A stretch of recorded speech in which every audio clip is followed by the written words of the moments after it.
intensifying his trade war with our allies, our friends up north, Canada.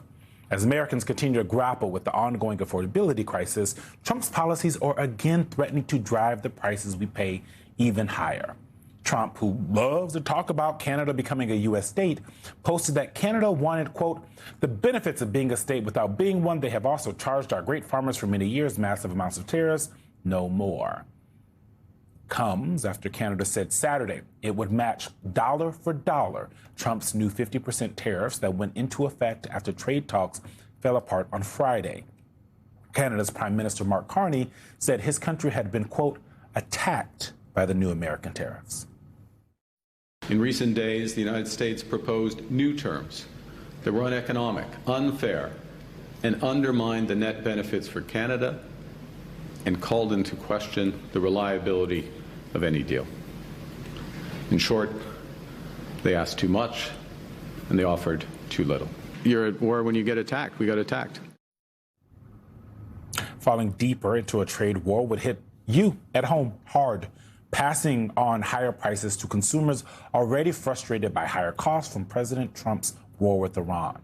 Canada's dollar-for-dollar retaliation would take effect on September 8th, the day after Labor Day, targeting things like American steel, dairy, appliances, and agricultural equipment.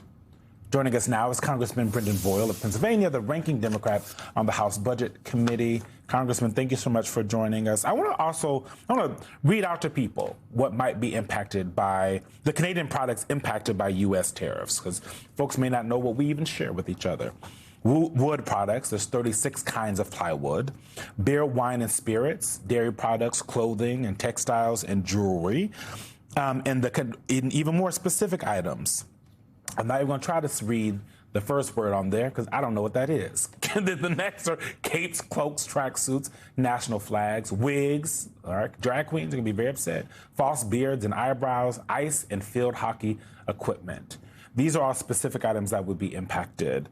When you hear that the president is going into another trade war with another ally after failing to get some negotiations, and also let's not forget the USMCA existed. It was supposed to be, it was a trade deal that he himself in 2018, I want to say 2019, signed between the United States, Mexico, and Canada. And yet here we are at war, as Mark Carney put it, in a trade war with our allies. Yeah, you know, I just want to level set, and given the breadth and depth of the list of products you showed there, this might not be a surprise for people to learn that for all of the attention and all the time that gets showered on China as it relates to trade, Canada is actually a larger trading partner for the United States than China is. In fact, Canada is our single largest market for U.S. exports. The reality is the sort of economic damage that will be done to the United States by having a trade war with the country that is our #1 market for the goods that we produce and export, this is going to be massive. Overall, in terms of both exports and imports, China is by far the second largest trading partner the United States has. Only Mexico is slightly larger. So this is a trade war in which both sides will lose and lose badly. And at a time in which the American economy is really teetering on recession, this is the kind of thing that actually could push us over the edge. Congressman, while Trump is ratcheting up the trade war with Canada, he is also temporarily easing U.S. beef tariffs, irking cattle producers. This is according to Reuters.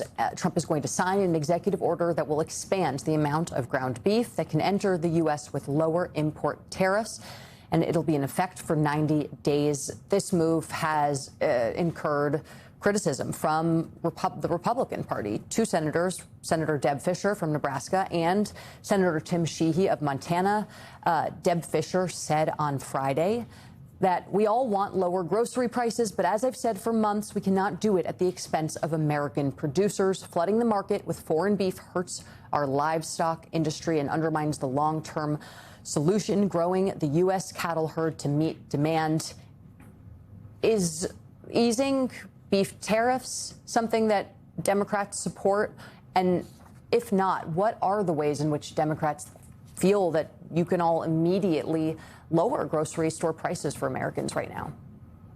Yeah, I can't help but note the irony that Donald Trump is sticking it the most to the very people who voted for him just 2 years ago. You know, overall, the Donald Trump tariff taxes have been a disaster.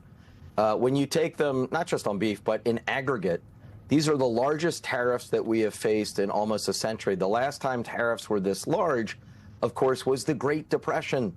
And it is seen as one of the major causes of that Great Depression. So Donald Trump economics has been a disaster for the American consumer. And the quickest way that we can bring down costs certainly at the grocery stores, but then overall at Walmart, at Target, everywhere, the quickest way to bring down costs are to end the Trump tariff taxes once and for all. The question, though, is why is a Republican majority in Congress just so weak that they're not willing to stand up for this president or stand up to this president? Freudian slip.